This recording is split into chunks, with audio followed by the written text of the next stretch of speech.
Daripada Kuala Lumpur datang.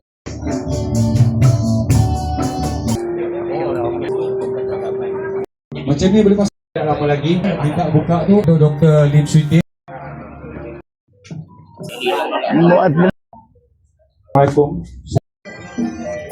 Saya akan Hari jarang sejak lawan. Sekian. untuk menunjuk-nunjuk siapa berakal dewa. Cuma masa kita sangat terhad, masing-masing dah ada buku.